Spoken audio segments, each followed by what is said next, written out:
अस्सलाम वालेकुम। आज की इस वीडियो में हमारा टॉपिक है इलेक्ट्रॉन ट्रांसपोर्ट चेन। तो जैसा कि पिछली वीडियो में हमने लाइट रिएक्शन और फोटोसिंथेसिस को डिस्कस किया था।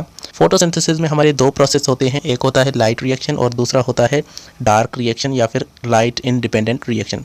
तो लाइट रिएक्शन को हम लाइट डिपेंडेंट रिएक्शन कहते हैं और डार्क रिएक्शन को हम लाइट इंडिपेंडेंट रिएक्शन कहते हैं।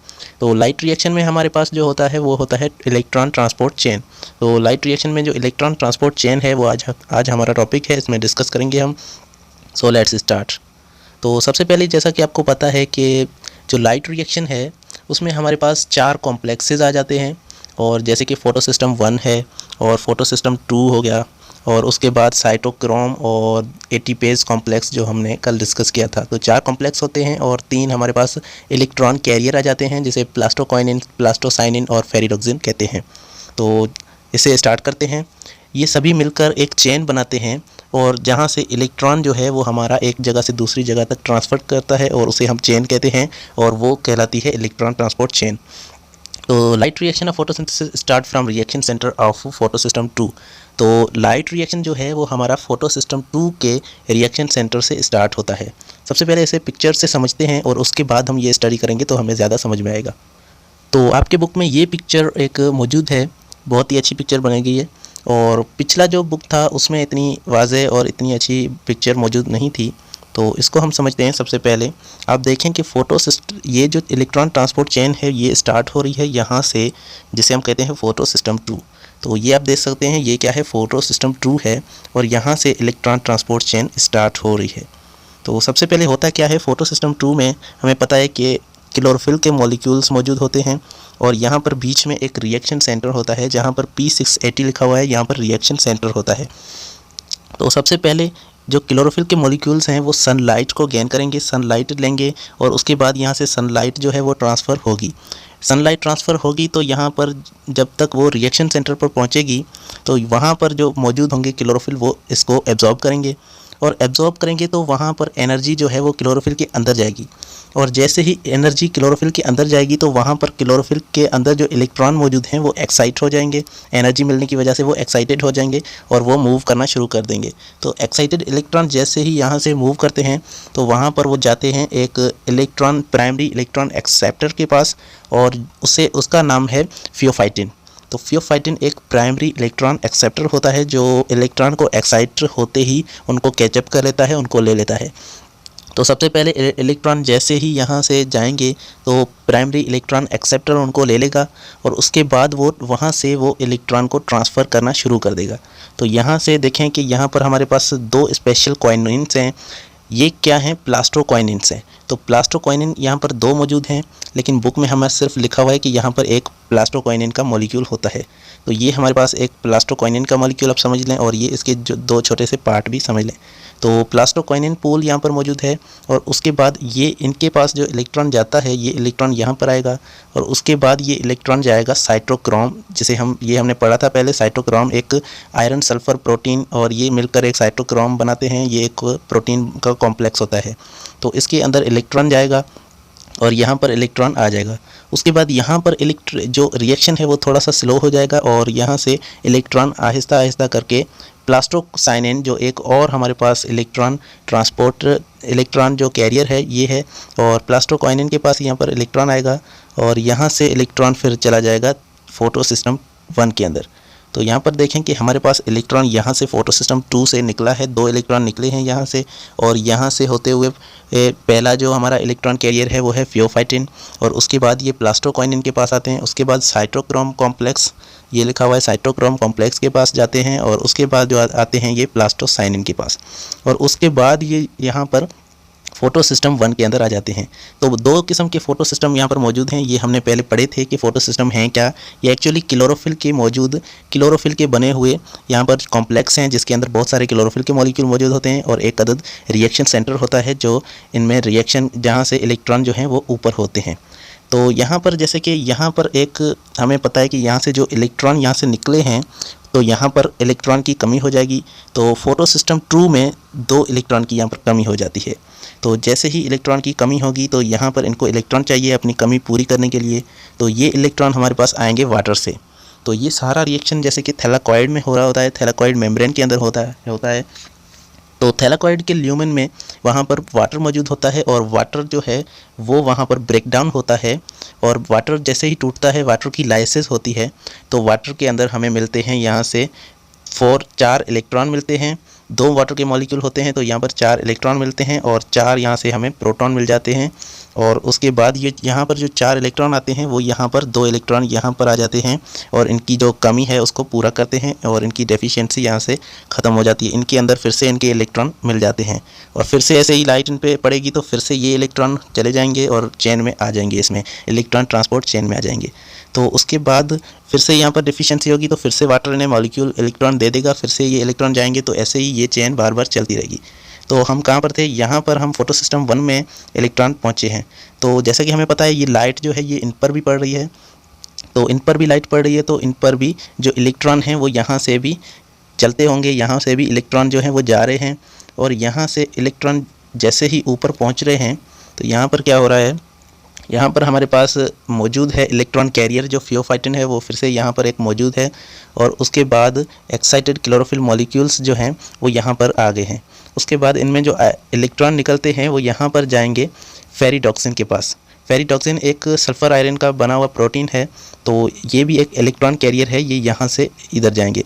तो यहाँ पर आकर फेरिडॉक्सिन के पास जैसे ही इलेक्ट्रॉन आएंगे तो फेरिडॉक्सिन यहाँ पर एक एटीपी रिडक्टेज जो कॉम्प्लेक्स यहाँ पर मौजूद होता है, एक एंजाइम होता है जो NADP रिडक्टेज होता है, एटीपी नहीं बल्कि NADP रिडक्टेज एंजाइम होता है। और वो क्या करता है, NADP को बुलाकर उसके साथ एक अदद हाइड्रोजन मिलाकर और उनको ये इलेक्ट्रॉन देता है ताकि वो रिड्यूस होकर NADPH बना लें। तो यहाँ पर हमें पता है कि लाइट रिएक्शन में NADPH बन रहा होता है, तो वो NADPH यहाँ से बनता है। तो फाइनली ये एक किस्म की हमारी यहाँ पर चेन बन रही है। तो इन्होंने सीधा नहीं लिखा बल्कि ऐसे क्यों लिखा है, क्योंकि यहाँ पर जैसे ही इलेक्ट्रॉन एक्साइट होकर ऊपर जाएगा फिर से इसकी एनर्जी है वो लो होकर यहाँ पर चली जाएगी और फोटो सिस्टम 2 में फिर से यहाँ पर इलेक्ट्रॉन एक्साइट होगा और फिर से ये नीचे आएगा। तो यहाँ पर हमारे पास बन गया है NADPH।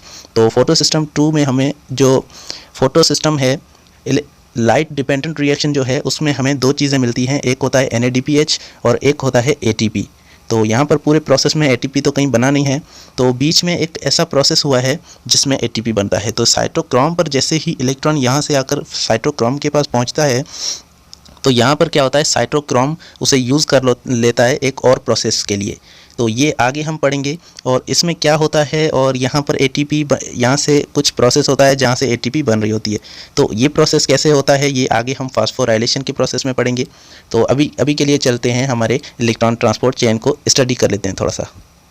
तो बेसिकली यहाँ पर हमारे पास 2 चेन मौजूद थी जिसे हम 2 इलेक्ट्रॉन ट्रांसपोर्ट चेन्स कह सकते हैं। तो यहाँ पर 2 इलेक्ट्रॉन ट्रांसपोर्ट चेन्स हो रही थी। तो ये सारा वर्डिंग में भी यही सेम कुछ लिखा हुआ है, इसे एक बार पढ़ लेते हैं। तो light reaction of photosynthesis start at the reaction centre of PS2। तो फोटो सिस्टम 2 से इसका जो लाइट रिएक्शन है वो स्टार्ट हो रहा है और उसके बाद क्लोरोफिल A का डाइमर यहाँ पर मौजूद होता है। डाइमर का मतलब जो फोटो सिस्टम 2 के अंदर रिएक्शन सेंटर होता है उसके अंदर एक तो हमारे पास फियोफाइटिन जो इलेक्ट्रॉन कैरियर है, प्राइमरी इलेक्ट्रॉन कैरियर है, और उसके बाद यहाँ पर 2 जो क्लोरोफिल के मॉलिक्यूल हैं उसे बोलते हैं क्लोरोफिल A डाइमर। तो यहाँ पर ये जो क्लोरोफिल के मॉलिक्यूल हैं ये यहाँ पर क्लोरोफिल डाइमर कहलाते हैं। तो when a photon of light hits the chlorophyll A molecule, the energy of these molecule absorbed is result in the excitation of electron from ground state to excited state। तो जैसे ही photon जो है energy है वो इन chlorophyll के molecule को लगती है, हिट करती है, तो यहाँ पर क्या होता है, इलेक्ट्रॉन जो हैं क्लोरोफिल के वो एक्साइट हो जाते हैं, ग्राउंड स्टेट से वो एक्साइटेड स्टेट में आ जाते हैं। और उसके बाद क्या होता है, excited electron produce within the PS680 is rapidly transferred to the primary electron acceptor. तो ये जो इलेक्ट्रॉन एक्साइटेड होते हैं ये प्राइमरी इलेक्ट्रॉन एक्सेप्टर के पास जाते हैं और जो कहलाता है फियोफाइटिन। तो फियोफाइटिन एक नाम है प्राइमरी इलेक्ट्रॉन एक्सेप्टर का जो कि रिएक्शन सेंटर में मौजूद होता है। Then to the plastoquinone PQ molecule. तो उसके बाद ये जो इससे आगे इलेक्ट्रॉन जाते हैं प्लास्टोक्वाइनिन के पास। प्लास्टोक्वाइनिन क्या है, ये एक प्रोटीन का बना हुआ इलेक्ट्रॉन कैरियर मॉलिक्यूल है। तो उसके बाद यहाँ पर देखें कि 2 इलेक्ट्रॉन यहाँ से चले गए हैं। तो द P680 प्लस, यहाँ पर प्लस इसलिए लगा हुआ है क्योंकि ये इलेक्ट्रॉन चले गए हैं, अब यहाँ पर फिर सिर्फ प्रोटॉन बच गए हैं। Produce by the primary electron charge and electron transport is compensated reduced by electron from H2O। तो ये इनकी जो कमी है वो H2O मतलब वाटर पूरी करता है 2 इनको इलेक्ट्रॉन देकर। The water splitting complex present in the luminal side of thylakoid membrane. तो यहाँ पर एक वाटर स्प्लिटिंग कॉम्प्लेक्स मौजूद होता है थैलाकॉइड के ल्यूमिन में। यहाँ पर देखें ये एक थैलाकॉइड है, तो यहाँ पर थैलाकॉइड की ये मेम्ब्रेन है और उसके बाद मेम्ब्रेन के अंदर जो है वो इलेक्ट्रॉन ट्रांसपोर्ट चेन होती है। यहाँ पर कुछ मॉलिक्यूल्स मौजूद होते हैं। ये जो अंदर की साइड है थैलाकॉइड की, ये कहलाती है थैलाकॉइड ल्यूमिन।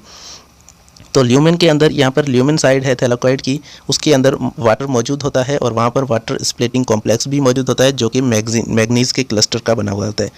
तो यहाँ पर the water splitting complex produces 4 electron from 2 water molecule release 4 hydrogen ion. तो यहाँ पर उसमें से जो वाटर टूटता है तो 4 हमें इलेक्ट्रॉन मिलते हैं, वाटर के 2 मॉलिक्यूल्स में हमें 4 इलेक्ट्रॉन मिलते हैं और हमें 4 जो है वो प्रोटॉन या फिर हाइड्रोजन आयन 4 मिलते हैं।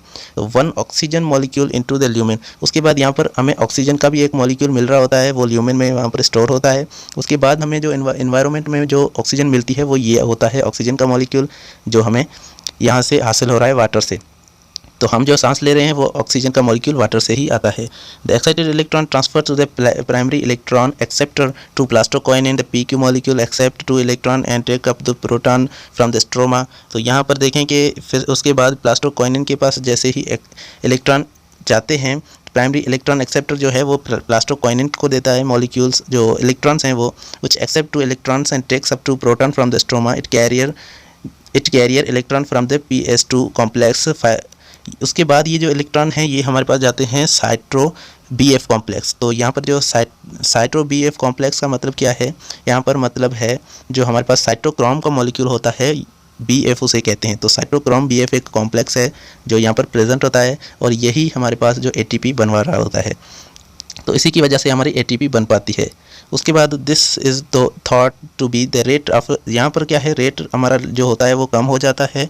The PQ release proton into the lumen. जो PQ है वो प्रोटॉन्स को ल्यूमन में छोड़ देता है। ये जो भी यहाँ पर हाइड्रोजन आयंस जो प्रोटॉन्स हैं ये यहाँ पर स्टोर होते रहते हैं ल्यूमन में, और यहाँ पर जो हाइड्रोजन है वो बहुत ही ज़्यादा हो जाते हैं।